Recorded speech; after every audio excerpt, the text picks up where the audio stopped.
have something new, especially I would like to underline, especially when we live in the tropical countries where the sunshine very much abundant 365 days per year. So this kind of thing is supposed to be a very helpful scenario to help the people, especially the one that needs the access to energy. That's why we need the community to move, because at that time the community also very objected with this policy. So we give the plea to the government, and then the national electric company soften the policy. So they erase the 15% of maximum power, and then they change it into quota system. They change it to quota system. They can decide wherever the city, wherever the province, they have the full authority to decide whether the city or the province or this place can have how many mega, how many giga of renewable energy. One of the chief in the Papua, and when I answer the phone, then it happens that he explained to me that in the short brief, he explained to me that one of the champion from this game is is the student from the schools that happened to the village that back on the day that we installed the electricity. That's this kind of experience is more than anything, Andres. This is more than anything. Yeah.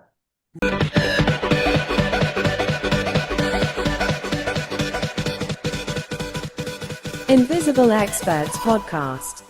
Hello, everyone. Welcome back to this show, the Invisible Experts Podcast. Today, for me, is an honor having my friend Liliek from Indonesia, who actually haven't seen for a while. How are you, Liliek? How's it going? It's so great.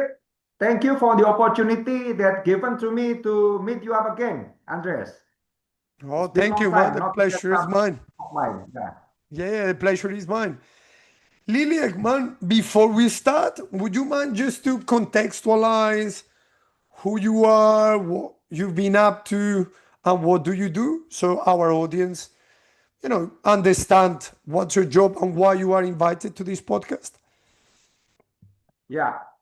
Okay. Thank you, everyone. Thank you especially for my friend Andres. It's very good to have you here. And we really recall all the good time that we have spent together during all this Social Enterprise World Forum. So we met in the Social Enterprise World Forum at 2018, and then we continue to keep in touch. And this, just like what we have in the forum at that time, that we are all of us are collected together in that place in Edinburgh because of the social enterprise. So what we are doing in Indonesia is to help the community and all the community, mostly on the community base, and then also in the more into the business side also, to install or to try to socialize the importance of the renewable energy usage. So most of the time, the renewable energy that we are focusing is in the solar, because as we know, I live in Indonesia, 365 days of summer. Yeah, we don't have anything else. So even at the wet season, it's still there is a sunshine. So the sunshine is very abundant. So that until this time, I think we still very few. Maybe not even at the moment, we are not even reaching 17 gigawatt. So we are still very below that. Or maybe if comparing with the fossil energy, maybe the renewable energy in Indonesia may be still less than 10%. So it's a very big homework to catch up with the COP26 that already signed by our president by that time, maybe 2 years ago, correct me if I'm wrong. 2 years ago, our president, Mr. Jokowi, signed the COP26 that we will be the green industry country. That's a lot of homework to catch up, because at the moment we are still below 17 gigawatt, and then to catch up into that level, maybe we have to increase until 50 or maybe 60 gigawatts. Okay. Okay. So basically, now you that's work a in the short environment, no? Now you Yes. work in the environment business. Environment, yes. Yeah, that's great, man. But before we get into it, the technical aspect of it, and I'm gonna ask you about your project, that the one that you are running. Why do you think it's important to help community? Because to be honest, Indonesia is probably the third most populated country in the world, I think. Correct. It's a archipelago, so it has a lot of Yeah. islands around, but True. it's actually concentrated in quite few. So I have the Yeah. understanding that you live in Java, no? Correct. Correct. Okay. So what do you think you guys need to collaborate and contribute to the community? Yeah. Thank you to spotlight about the community, because as we both of us also agreed that the community is a very important helix from the hexahelix that we believe in the society. So community based is something that the things that really can drive our needs. So community based driven needs is the one that why we focus on the community, because the I'm not so sure how it works in your country, but in Indonesia, we have to have the support from the community in everything that we want to try to realize. So we can say that the community is the backbone for every movement. So the community, when the community uh, still lack of the understanding about renewable energy, then it will become a very big homework for us, because the community just happy with the condition at the moment. The community feel that there is nothing wrong. So as long as the community is still not involved enough, then it will become a bit more difficult to realize the big goals. So that's the things that maybe we need to understand with our own country, because as you mentioned that we have spread it, maybe archipelagos, talking about Indonesia as archipelagos countries, we are spreading into 17,000 islands. But from the 17,000 islands, just like you mentioned, only six or maybe even five big continents that have or crowded with the population. So the population density is only focused in five or big islands. So the rest is very what do you call it? So it's very rural area, maybe even some of the island also empty. So that's the thing that we need to focus at the moment. Why we have to have the support from the community. Mhm.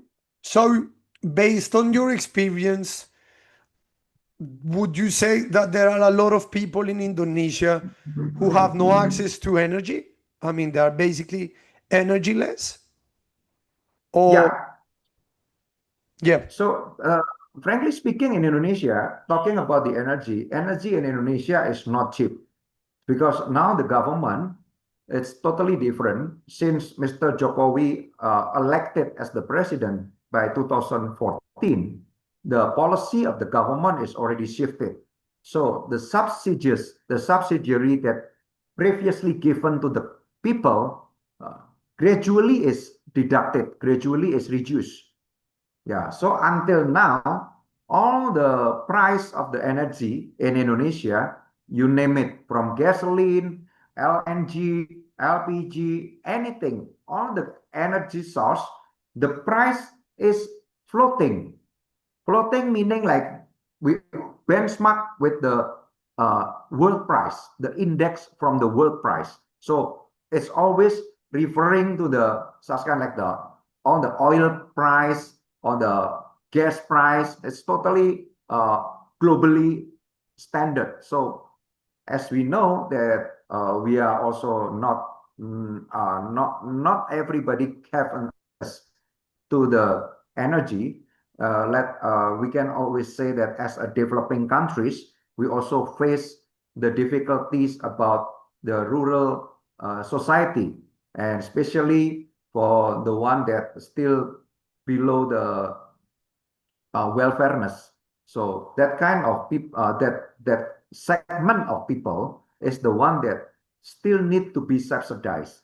But at the moment, because as we know, the government also not at the moment not in the luxury to have the subsidize to give the subsidies or to subsidize the energy again. So it become a real serious issue that basically we need to have something new, especially I would like to underline, especially when we live in the tropical countries where the sunshine very much abundant 365 days per year. So this kind of thing is supposed to be a very helpful scenario to help the people, especially the one that needs the access to energy. Yeah, it's really interesting because basically before we having this conversation, I was Yeah, reading a little bit, and also you sent me this amazing video, you know, about energy and the one that I just said, and reading about Indonesia and the socioeconomic demographics and economic indicators, you can see the difference in between urban and rural poverty. But you know, despite the fact that you have a massive population, apparently it's only poverty rate about 9%, which is, you know, it's quite yep, small in proportion to the entire country, which really yeah. surprised me though. So what poverty means in Indonesia, what that means to be poor, lack of access to housing or food, or what is poverty means in Indonesia, Liliek? Okay, so just like you mentioned, thank you for enlightening me that we are in the fourth position most populated country in the world. So as we know, number one is still nowadays is India, number Yeah, two is China, and number three is United States, and we are in the you are the fourth number. fourth, correct. I Yes, was in between 3 or 4, but you guys have exactly. less than the US. Yeah, Although you're gonna exceed less them. than US. At some point, you're Yeah. gonna have more population than the US, though. Could be, could be. Yeah. But 9% that you mentioned is a very, for us, is a very big number because actually the one that we need to also to emphasize is not only the 9% that become in the segment of poor segment, but we have something that we call by the near or almost poor. That's Mm. 11%. That's very tricky. Yeah, so that's very tricky. 11% is the 11% are came from the segment of the people that only get the minimum wages in Indonesia. So our minimum wages at the moment, if we are talking about all this nationwide, it's very varied. So every province they have their own minimum wages. But if we are talking about the national one, we take it from the capital. The capital minimum wages is not more than 5,500,000 rupiah. So 5,500,000 rupiah. Excuse me, I need my calculator. Please go So ahead then. yes, let's make it to US dollar. It's 323 US dollar. Yeah, That's that's become the near poor. So yeah. 323 US dollar monthly. That's considered near poor. So you can imagine the 9% must be below that. So And it's also very like, big. yeah, of course. And also like just to tell the audience that for you guys 9% is about 25 million, 24 million. Exactly. So there's a lot of Exactly. people. Yeah, yeah, yeah. Exactly. Yeah. Yeah, I mean, That's a very in big number. proportion, it seems Mhm. small because you are almost 400 million. But, Exactly. 25 million is a lot. It's bigger A than, lot. yeah, yeah, it's a lot of people. Yeah, and Even but even bigger than what poverty means then? Like what, lack of housing or access to food, or what does that mean, oh, poverty? Because yeah. poverty So in varies. Indonesia, Yeah. yes, in Indonesia, poverty meaning that you cannot get the access for such kind like the things is for the clean water, you cannot get access for clean water. You cannot get for access for the standard housing. So Yeah. mostly people that stay in the poverty line are people that stay in the slum area. So that's considered as poverty. And also people that cannot get to the uh, standard education. Yeah. So Okay. most, Okay. yeah, so most of the that's our big three parameters, the main three parameters: water, water, housing, and education. Yeah. Okay. How about healthcare? Healthcare, we are very lucky. Starting from 2014, starting from President Jokowi, we have a very good standard healthcare that we call it the BPJS. BPJS is the abbreviation. It meaning that it's a national health coverage system that, Okay. according to the world, this is not my words, but this come from some of the country leaders during the G20. Remember, two years ago in Indonesia, everybody Mhm. gathered in Indonesia, in Bali. All the presidents, all the country leaders, they said that our national health coverage is one of the best, even better than Obamacare.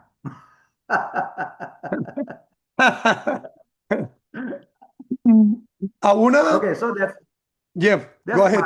my response. That's my update regarding the healthcare. Yeah, yeah. So thank Thank you. you. Healthcare is a bit much better at the moment. No, I think it's good to contextualize, more or less Yeah. about Indonesia, because one of the, of course I've been maybe 3 times, and it varies. It's very different from Java to Yes. Flores to Sumatra to Bali, Yeah. especially Bali, because Bali is like its own world in Indonesia. Exactly. They have their own culture. They have a lot of people from around the world. But one of the things Yeah. that it tried like strike You me cannot most, put you yeah. cannot put Bali as benchmark. No, no, you can't. But one of the things that I like the most, it was Yeah. how you guys embedded different cultures slash religion within the country Yeah. without necessarily having conflict. Because one of the things reading about Indonesia, you know, preparing a little bit our talk, is like surprisingly, I think Indonesia is home to the largest Muslim population in the world. It's Yes. True. Correct. almost 87%, no, in between Yeah. 86% or 87% in Indonesia, they practice Islam, right? And Correct. being there as a foreigner, and reading about it, how the government worked really hard to modernize Islam, right? Because I think the True. type of Islam that happens in Indonesia is different. Or this is what I see. I mean, of course, is a religion, is well practiced, but in a way, it's a little bit more liberal that we know in the West. What do you think? Yeah. So if we are talking about Indonesia as the largest Muslim community in the world, that's very correct. And also starting from the beginning, starting from our founding fathers, all the big founding fathers that set up the country, we always believe that we have this kind of creed that we call by Pancasila. Yes. Pancasila is meaning the five elements. So pancha is five, and sila is more into creeds. Yeah. So this Pancasila is the base, a very base of everything in our country, mostly in the political views. So everything's supposed to be based on this, which is the number one is the everybody such kind like we believe in the God, no matter what God. So every God is equal, and then we believe in the that every human is equal, and we believe in the Indonesia unity, and we believe in the democracy, and we believe in the last one is we believe in the social welfareness. So everybody's supposed to have the access to get his their needs, to get fulfillment of their needs, the basic needs. Yeah. So that kind of thing is not it's easier. We call it the easier said than done. I think you also knew it's very we cannot if, especially after the internet era nowadays, you cannot hide all this kind of facts that some of the people, some of the not the people, sorry, some of the continent with the big majority always got the problem. So I'm not saying about the Muslim or the Islam, no. So let's say that let's pick another issue, let maybe in the Sulawesi Island. Sulawesi Island, you know, Sulawesi Island is very populated with the Christian. Yeah. Mm-hmm. So Christian is majority there. So it's also the same. When you become the majority, you have to be very careful because some of the problems that appear there because they put the majority interest above of the common interest, which is this is actually not right. Yeah. Okay. So I believe you visit Bali also. Majority in Bali Hindu. Of majority are Hindu people. Yeah. So you also can feel that we in Bali Island is a we have a very good culture. Once in a year, in the month of April, we always got this nyepi. Nyepi is just kind of like quiet, silent. And this is the very deep in the Hindu religion that during that day you cannot even lit your cigarette. No, see, not even your cigarette. So you can imagine you cannot cook, you cannot drive, you cannot. So at that time, the Pope, nowadays, because we are in the modern era, now we can, some of the such kind like the organization, like the Greenpeace, they always put Bali as the benchmark whenever we come to the Nyepi event. So during that Nyepi event, the pollution rate are dropped until 30%. Because Wow. no car, no motorbike, nothing. Yeah, so that's only can be happen if you are the majority. So Wow. you can put that kind of thing. So that's a good example of the Nyepi is one of the good examples. But unfortunately, there's also not so good example also when you are majority. So this is a very roller coaster, if I may say, this is a roller coaster journey for our government, especially, and very big homework to keep the condition stable. It's very Yeah. difficult because not easy. It's not easy. It's Yeah, I was especially actually, yeah, I was yeah, familiar with Panchasila. I was familiar yeah. with Oh, that's it. good. I've Wow. read about it. And I thought, so Panchasila is something basically like proposed by the government, right? Yeah, yeah. Correct, Okay. correct. So So Pancasila, it's like a constitutional guide to unified true. whole cultures, right? Yes, In Indonesia. correct, correct. It's being taught by all the education institution, Yeah. public institution, private institution, starting from primary school until university. Okay, so do you think now Panchasila is actually, one of the guidance of the green industry in Indonesia in a way? Yeah, I believe so. I totally agree with you that the basic core of Pancasila, because the five creeds is actually they have the third from these five states actually is they have the third they have the what do you call it uh, derivation. They have the derivation into 36 points. Oh, So wow. they have the 36 points. I can share it to you later on because I cannot recall all of this 36 points.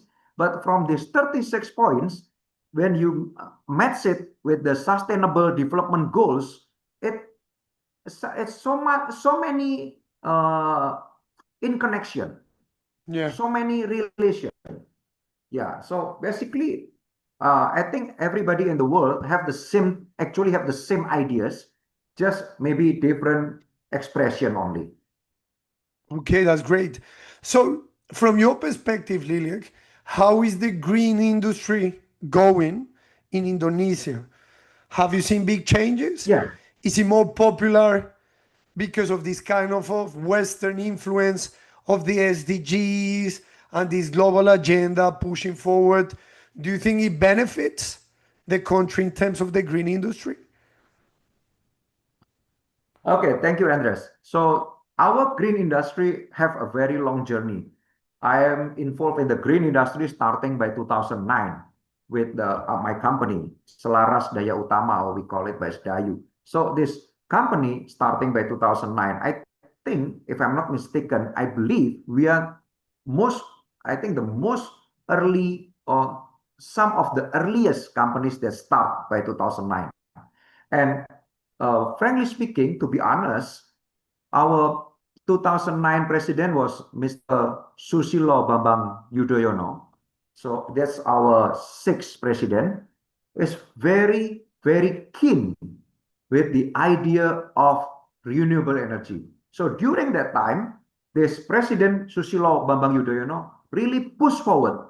He really gave his best efforts to drive this renewable energy to become the global player, to at least to, to be socialized in our nation, and then to understand fully, completely that we need to have this green energy, especially solar panel idea, to support all the needy, all the poor segment of our society because it's a free energy from the nature.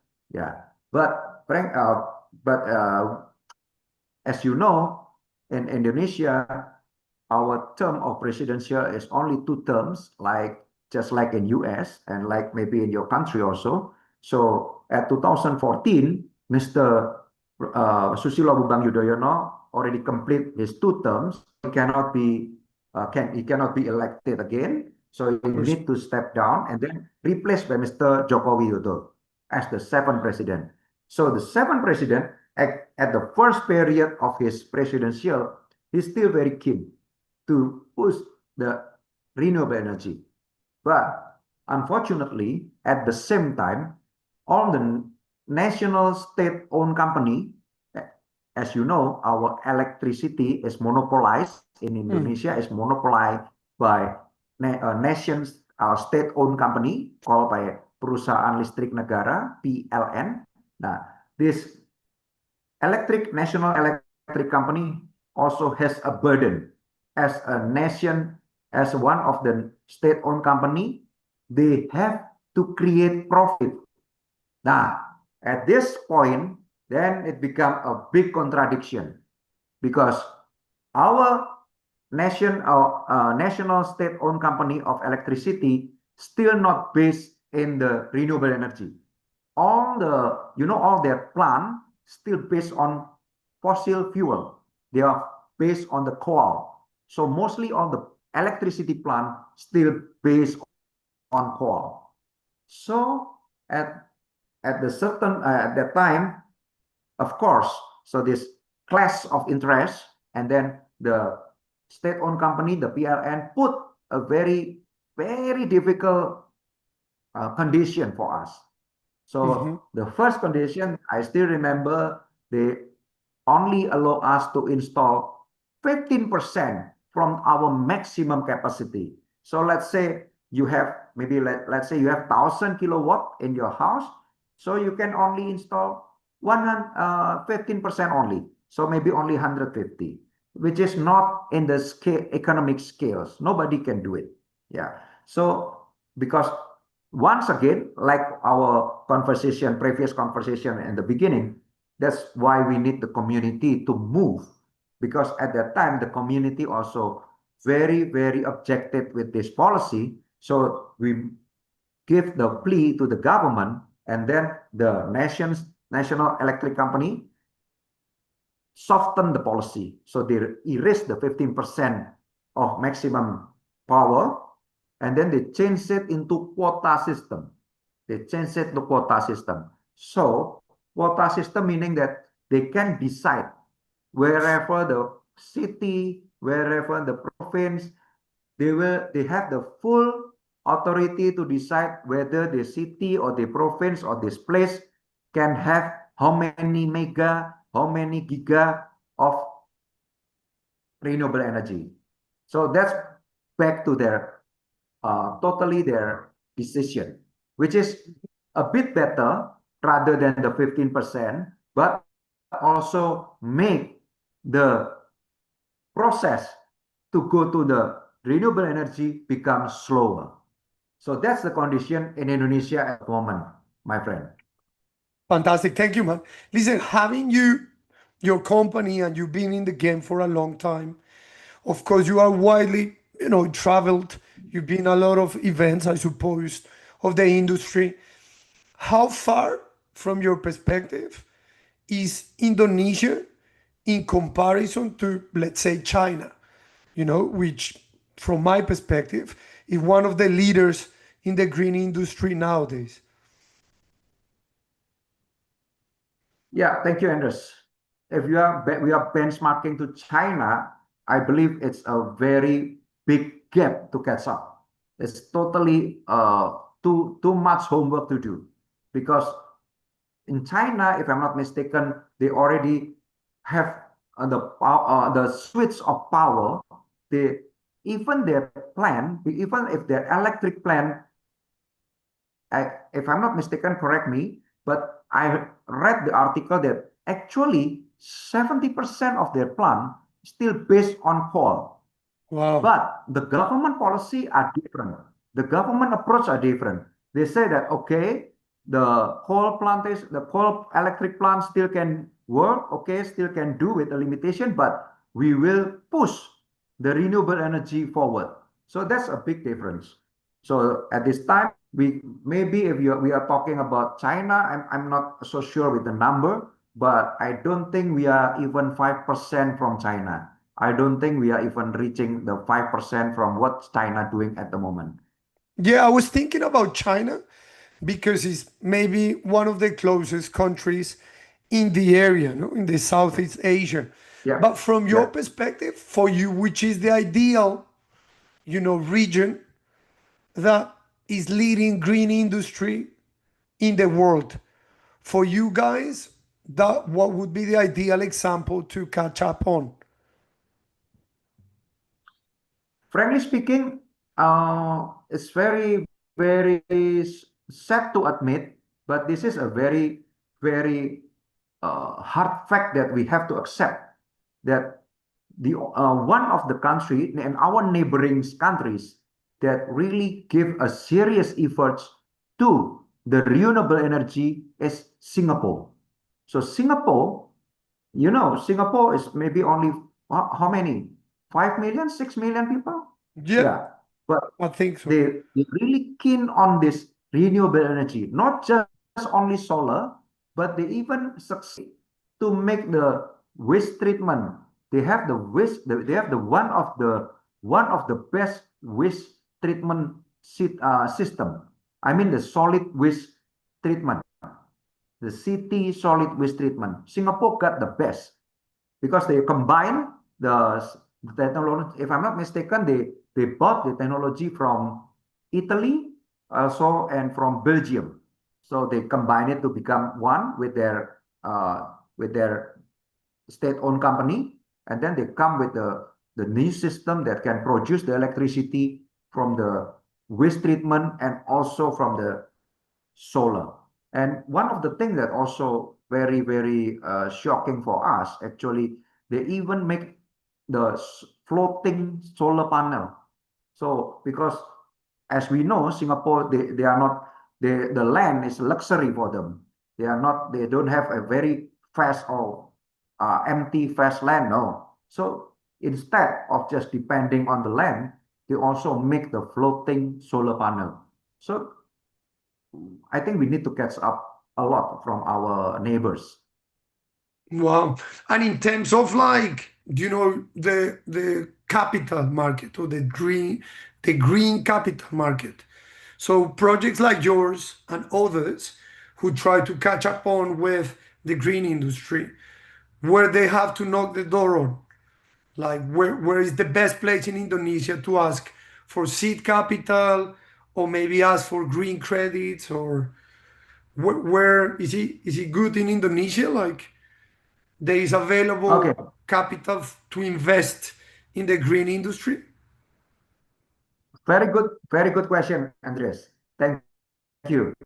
So this is a very good question and also very good facts to know together that not at the moment, the green capital is not happening so much in Indonesia. So if you ask where do we get the fund, mostly we get the fund from all our donors, our not donors, sorry, I correct it, our funders. Our Yeah. funders came from all the European countries. So we get it from Norway, we get it from Finland, we got it some also from Sweden. Yeah, you name it. All the big institution and also the big banks that European based, mostly European based. So Okay. that's all the funding that come at the moment. And also now China is trying to catch up. China also try to catch up with their China Industrial Bank. They also try to catch up with this renewable project. Okay. So basically, like projects like yours, would you say they're self-sustainable? That means, would you say like your clients would pay for, solar energy, and that will be self-sustainable, or not yet? Yeah, so there's actually a very good question also because we need to, from your question, we can break down about the systems.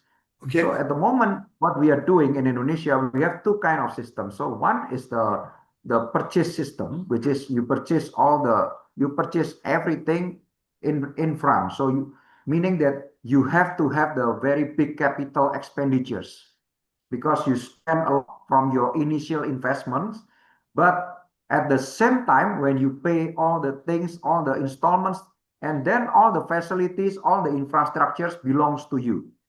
Yeah, from the day one. But we have the other system, which is quite interesting also. We call it by the OPEC system, operational operational capital. So it's instead of capital expenditure, we have the operational expenditure. Because why we call it by the operational expenditure system? Because actually we can save a lot by not having the first big initial investment.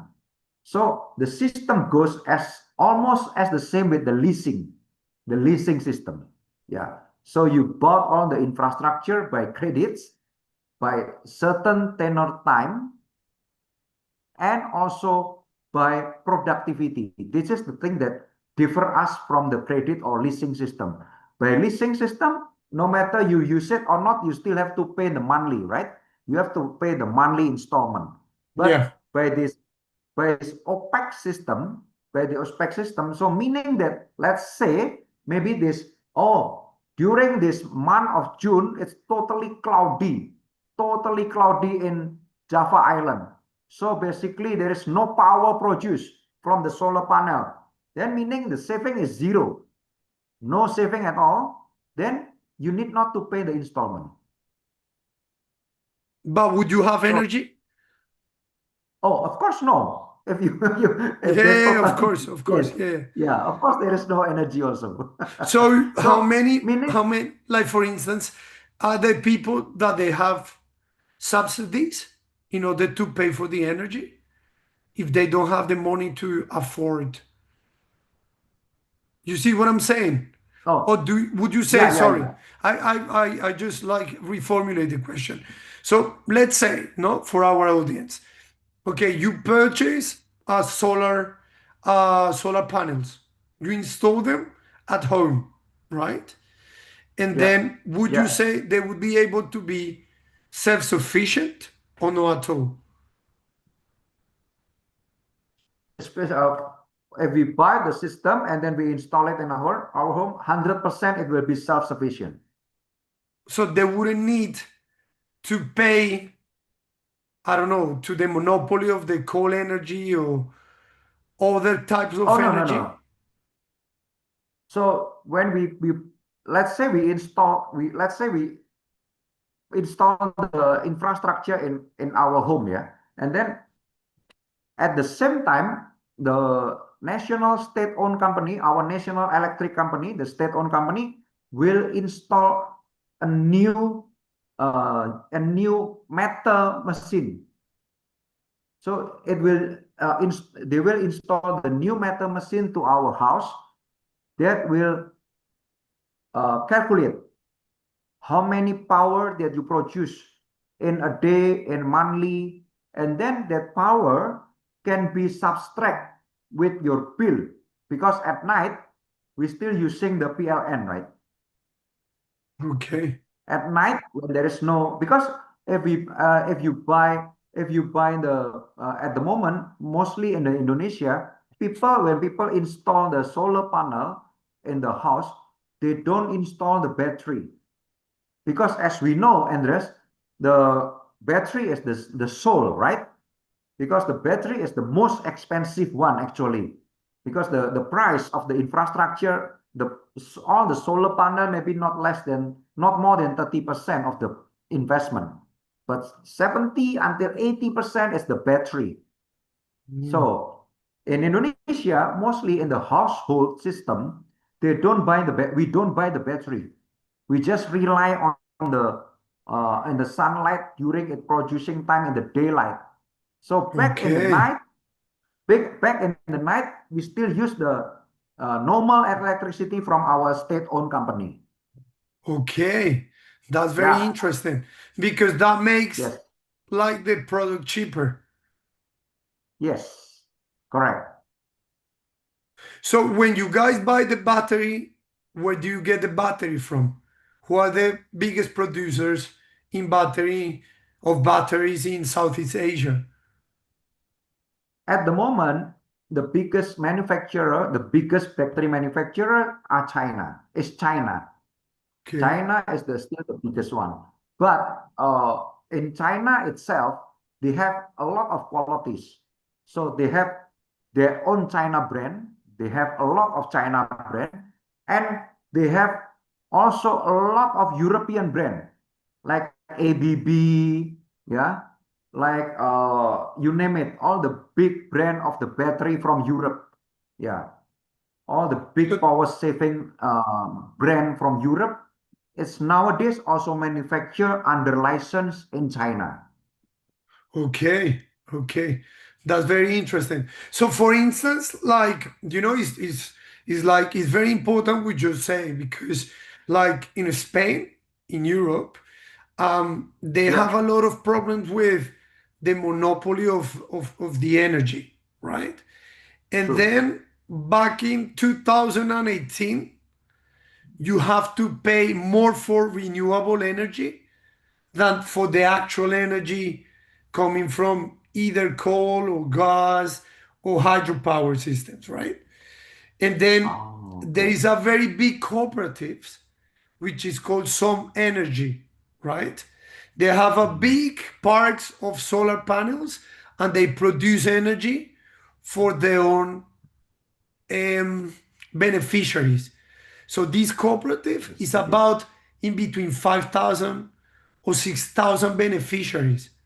So they pay Wow, for the product, but they are sourced by the solar system, by the solar I park. see. I don't know, it's a different like kind of like way to compete against monopolies, especially the ones who produces energy, right?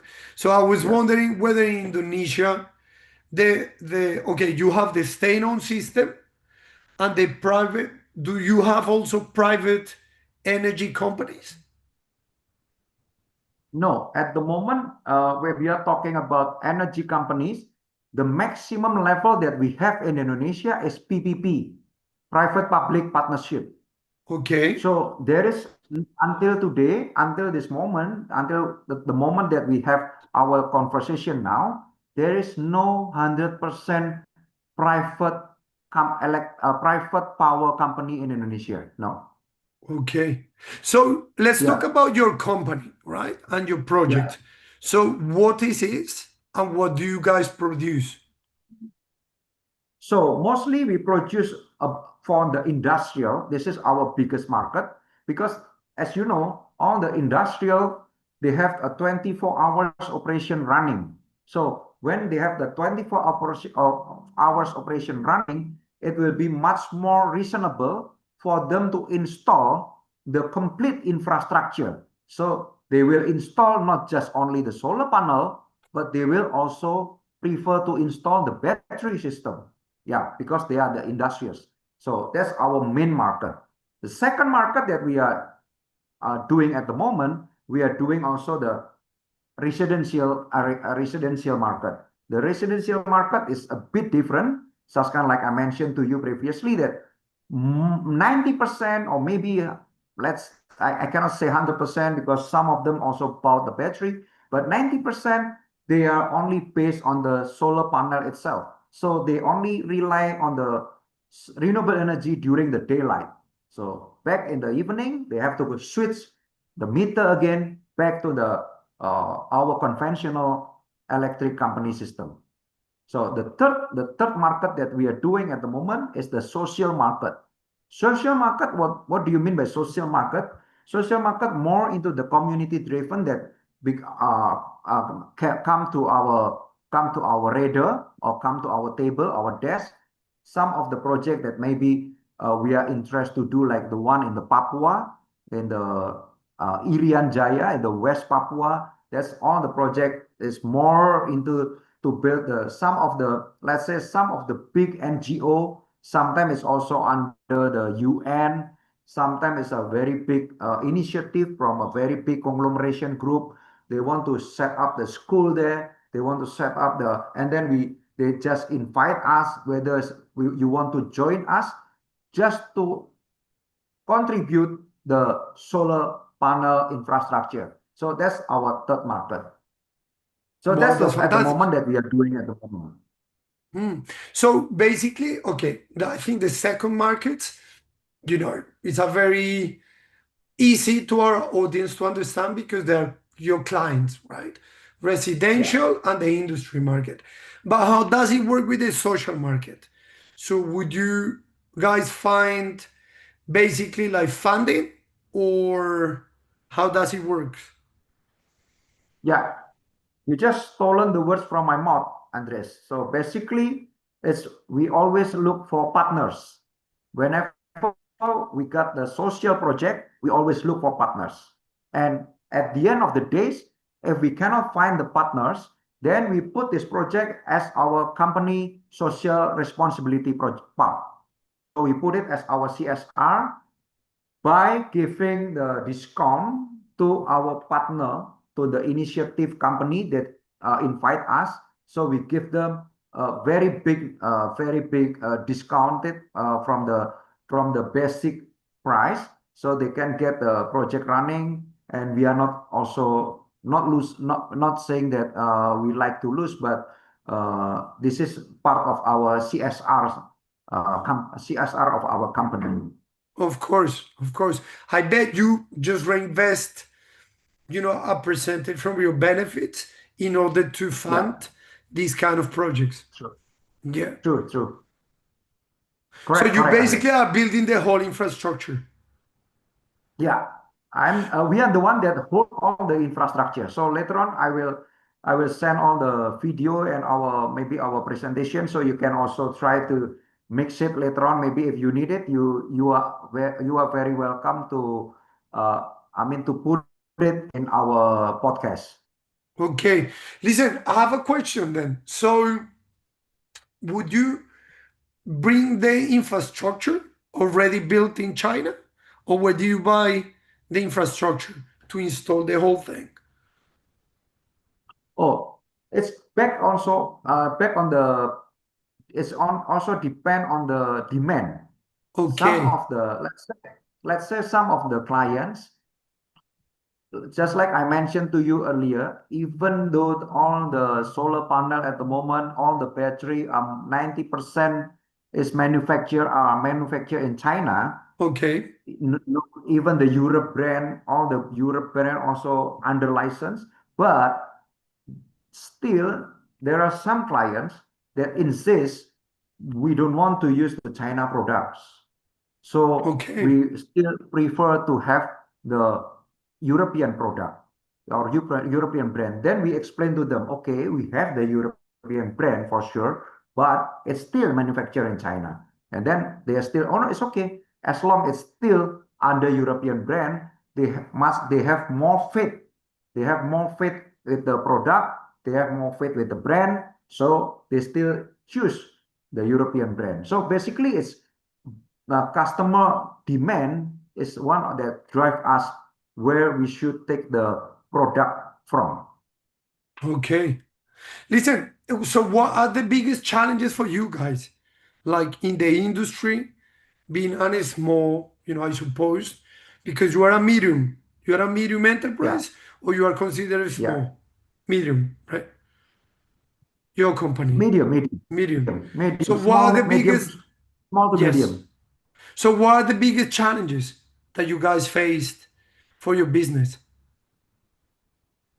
Yeah, thank you, Andres. So, of course, as we mentioned before, we discussed about the green capital.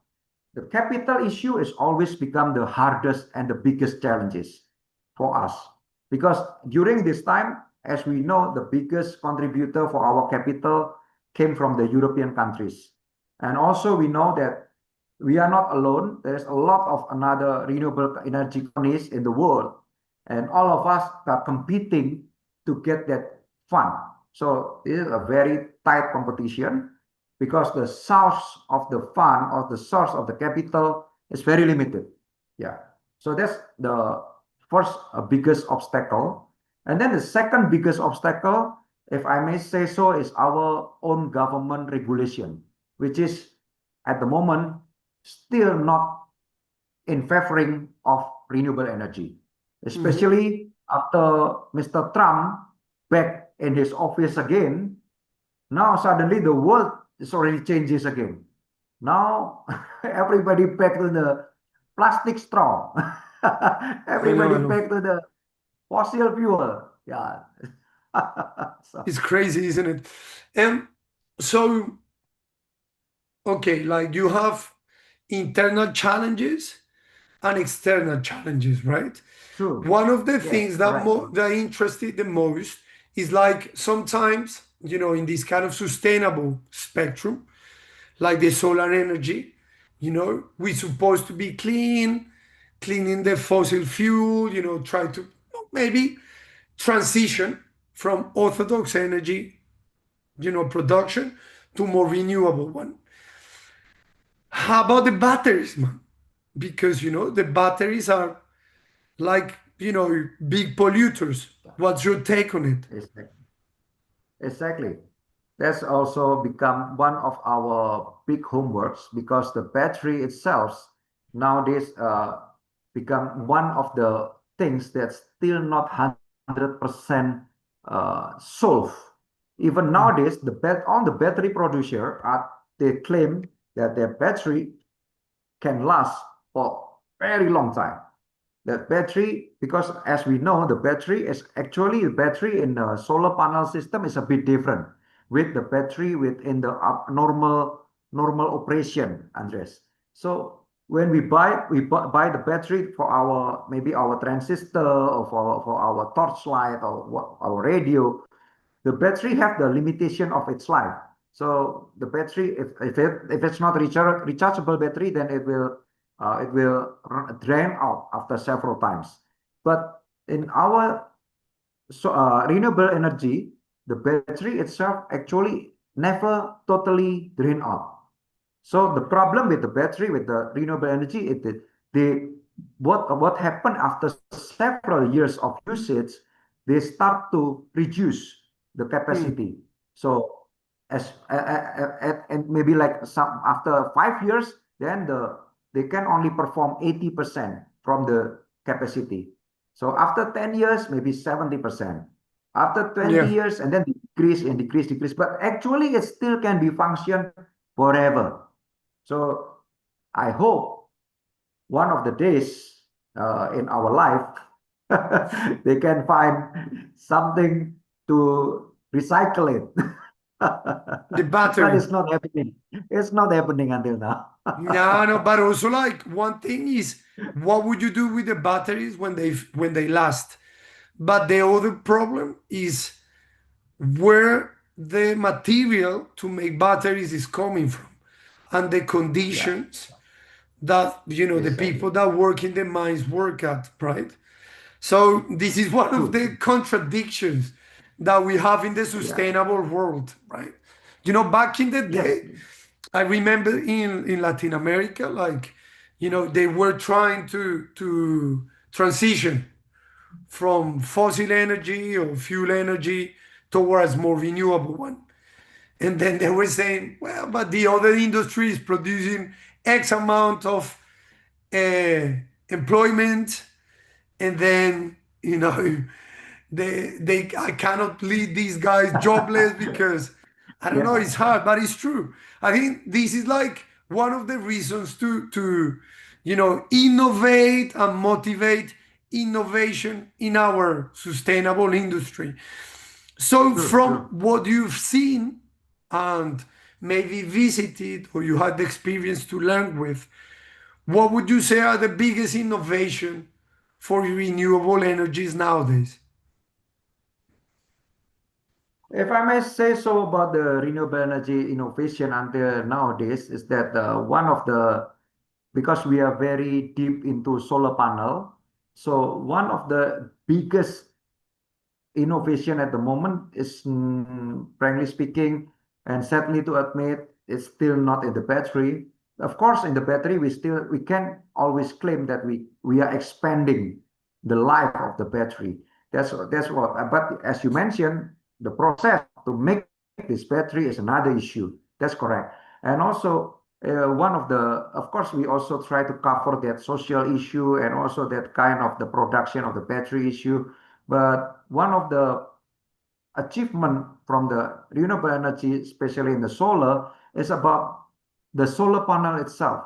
As we know that the solar panel is using the silica, so at the moment, the producer of the solar on the solar panel as the SPV, now they can try to make it lighter and lighter again, meaning with the lighter composition, then without reducing the absorption power of the intensity of the sunshine, but they can reduce the weight and they can reduce the usage of the silica. So meaning that it will be such kind like the something like saving of the mineral saving or the raw material saving.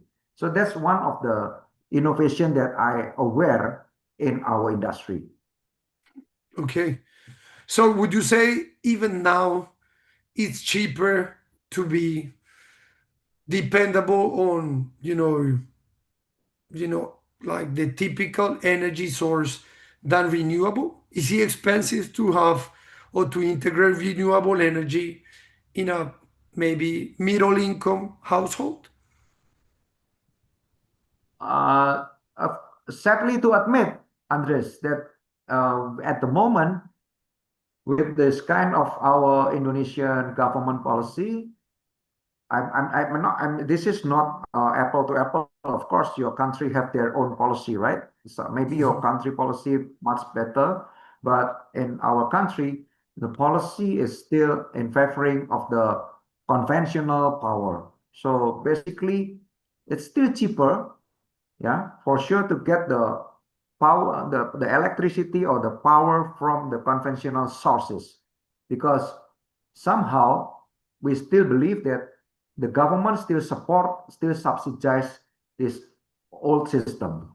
So we cannot force, of course, we cannot force the society, especially the one that under the poverty line or maybe in the near poor, to ask them or or even to push them to install the solar panel. No, I don't think it is possible if the regulation is not on favoring of that. Yeah, it's totally Yeah. different. Like I read some articles, correct me if I'm wrong, in Netherlands, our countries, your neighboring countries, that if you install the solar panel infrastructure in your house, then the government will deduct some of your tax. That's totally different. It's not happening in Indonesia. Okay. So that's why the regulation of the government has become one of the key, one of the successful key for the renewable energy. So it's kind of like at the moment, if we are in Indonesia, it's very, if you read all the articles, there are so many electric vehicle company, mostly from China, that build their company here. But it's very ironic if you thought, if you think it deeply or think it deeper. This is EV, but where do they get the power source came from? The power source still came from the coal plant. so, so what's the point? Yeah, I know. That's the paradox, isn't it? Liliek, Yeah, practically speaking, for our audience, let's say in a household of four, a family of four or yeah. five people, if they want to install the whole package, the whole solar panel with the battery, so averagely, how much they would pay in dollars and how big the battery has to be to leave this household at least 70 or 80% self-sustainable in terms of energy. What would you say? We are talking about the full flat package with the battery. Yeah. Oh, okay. So full flat package with the battery for family of 4 or 5, roughly we can say that we need at least, let me count in US dollar, it's about 40 million rupiahs divide into 70,000, about 2,352 US dollar. Okay. Yeah, It's this is just want to explain to you that this 2,352 US dollar is considered big, a very big expenditure in Indonesia. Yeah, because if you are talking about these numbers, maybe only not more than 20% of household can fulfill it. of course, So of course. yeah, And because we how? are talking with the battery, Andres. Yes. And what's the Without the capacity of battery, the battery? I just want to give you the numbers without the battery because we are doing it at the all this time. Without the battery, we just need 441 US dollar. Wow, the difference is massive. So the battery, how big it has to be? Or what's the capacity of the battery for a The household of five? capacity is battery for the house of 5. At least you have to it can store until 5,500 kilowatt. Okay. Yeah. Okay. Wow. That's very interesting. Lily, that's, going away from the technical aspect, which is of course important. I'm interested about your take on the community, okay? Because you could also keep doing what your business does without worrying about the community. Why would you do it? What is your driver? Why would you like to help people who have no access to solar panels and they have problems and they struggle with the, energy? Why would you like to help them? Why? Uh, this is a very intriguing question. So basically, as we both of us believe that we are not alone in this planet. So we always believe that the business system is supposed to be quite fair. We always believe that we need to put the triple bottom line as our foundation of the business. So we believe that if everybody have the equal level of prosperity, it will bring the level of welfareness increase multiplically, and also it will become much more uh, much more impact for the society. So let's say that if you mention about, I just want to share you about a very private experience that we have when we install this project in Papua. In Papua, as you know, the infrastructure is still very poor there, and also especially with the electricity connectivity also very poor. So once at the time back in 2012, we got the opportunity to work together with the UN Habitat to install the solar panel system in one of the places there called by Maumere. So we place it there, and then back in 2012, we never expect anything else rather than, oh, people will have light during the day night, or people still can maybe read books, people still can switch TV or enjoy the internet if there is internet connection. So that's our maximum hope at the moment. Until we just realize that one of the days in the 2024, 12 years from that moment, there's a very big competition in Indonesia. The competition is called by class of the something like academy. I'm not sure. I forgot the name of the competition.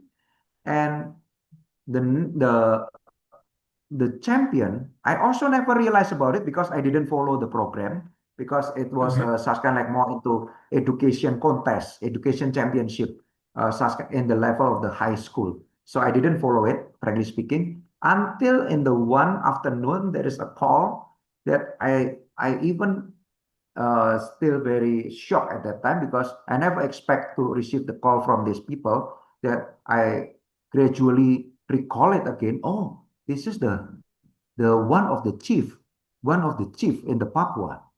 And when I answer I answer the phone, then it happens that he explained to me that in the short brief, he explained to me that one of the champion from this game is a is the student from the schools that happen to the village that back on the day that we install the electricity. That's this kind of experience is more than anything, Andres. This is more than anything. Yeah, I believe. I believe because I know you as a person, you also will treasure this kind of experience. Is unvaluable. It's more than money, more than anything. This is something about humanity. That's I'm very grateful that I'm allowed to be part of this. Uh, how do you call it? Part of this grand scheme project about creating a better humanity for the people. This is one of the experience that maybe become some of the beliefs that we still hold on to, even though the business, even though at the moment the clouds still under our business, but we still believe that one of the days we will bring something good for the society. Yeah, yeah, thank you. That was beautiful, man. Thanks for sharing this. And I agree.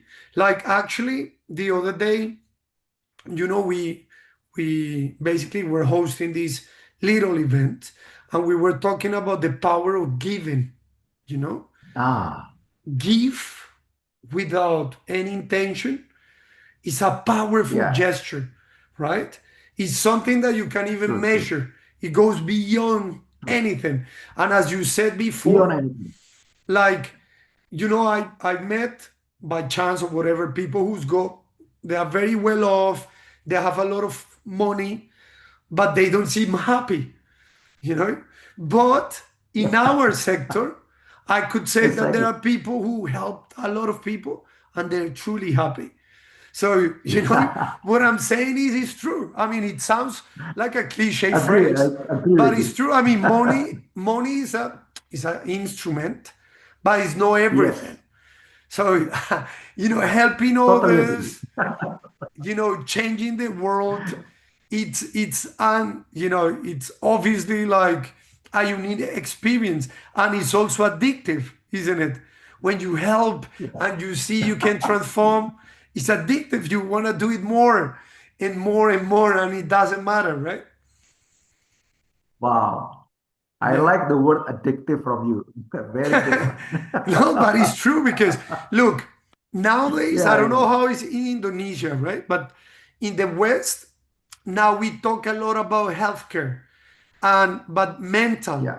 healthcare, right? About the mental Ah, health, okay. how That's very important it important. is. Yeah. Depression, Yes.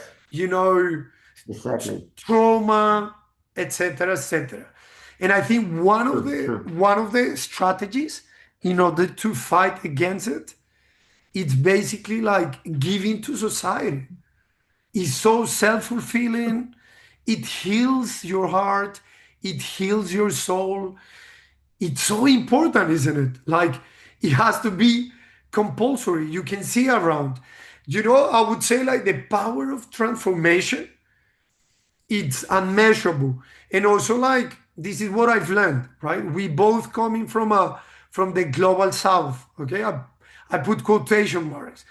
And sometimes we see poverty, right? I mean, we Yeah. see, True. True. poverty, how people, they actually suffer because they cannot afford, like, I don't know, food for the families.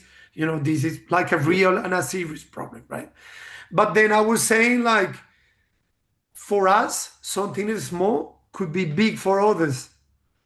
So as you put it Exactly. in your example, when you make this project, you didn't expect that it would influence and inspire True. or enable others to transform the world, Exactly.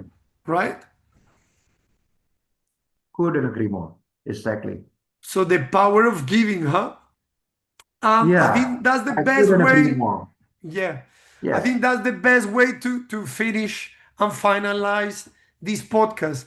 So, Liliek, few things. Amazing. Like, for someone who has no idea about energy or green industries, um, who have no idea about solar panels, what would you recommend to them? To read, or maybe to see a documentary or videos? What would you suggest to them to start to look I for? think, thank you, Andres. This is very good reminder for me to share about this point. So I think one of the best things for us to understand about our planet as a global, not just one side or maybe just one sector, is the documentary that made by, if I'm not mistaken, from one of the United States president. Okay, Uh, uh, I don't know. I forgot the documentary name, but there's a film that made by, if I'm not mistaken, is made by Clinton. Yeah, Okay, I think Bill Clinton made it. It's a very good understanding about the planet. So this is I forgot the title, but if I may make it shorten in make it short for every of us. So basically that we also have to understand that if you want to understand about the energy, if you want to understand about the renewable energy, you have to understand the renewable energy actually came from our planet. And then if you like to understand about our planet, first thing that we have to underline that in the planet itself, actually, we are a very small, tiny little visitor. So it's one thing that's supposed to be understood by everyone, because sometimes we forgot. As a human, we forgot that, oh, we are everybody. We are, I mean, we forgot that we can control everybody. Oh, so we are the king, or we are the powerful one. No, basically we are nothing. We are just a tiny little protein. So one of this time we will be gone. So that's the one of the key element to understand about the renewable energy is to respect your environment, because it will become the heritage. It's we just a visitor, and we have to be responsible for our next generation. We cannot just pass it to the our we just cannot just neglect it, that our next generation will bear all the consequences. Wow, that's totally unfair. Yeah. Wow, great. It's true. And the last question, and with this we finalize, as a businessman, right? And Yeah. these young or small or newbies, entrepreneurs who start to work in the green industry, would you mind to give them maybe a couple of tips or a piece of advice for them to kick off their projects in this industry? What would you say to them? Okay, to all the fellows and the young generation that would like to continue their path in this green energy or renewable energy worlds or business. So I just want to assure all of you that this industry is a long and winding road. It's not a shortcut. It's never become a jackpot hit in one night, but it's a really long and winding road with the bleeding and also the tears and also with the sweat.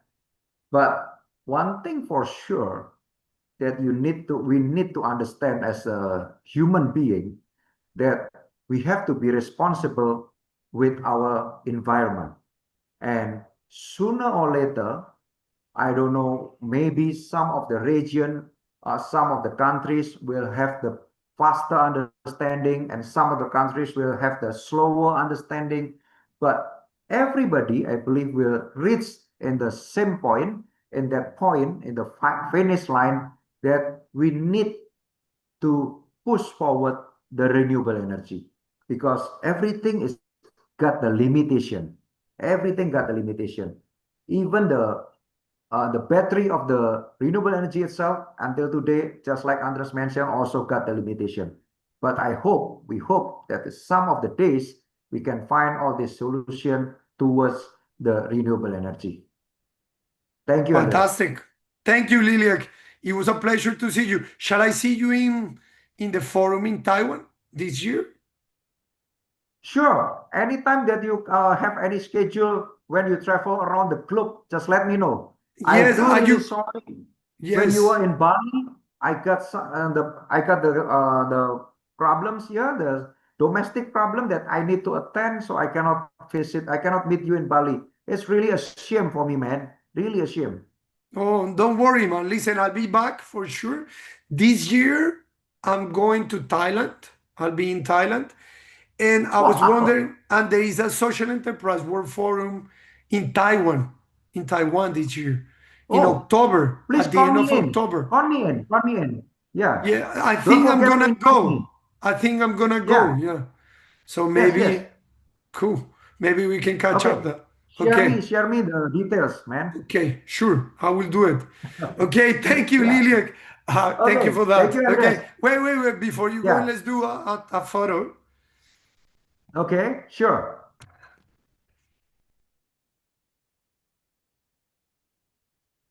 Perfect. Okay, Liliek, Thank thank you you. so much. Thank you, Okay, Andres. Take okay. care. Yeah. Thank you, Keep in touch. everybody. Goodbye. Please stay safe. Bye bye.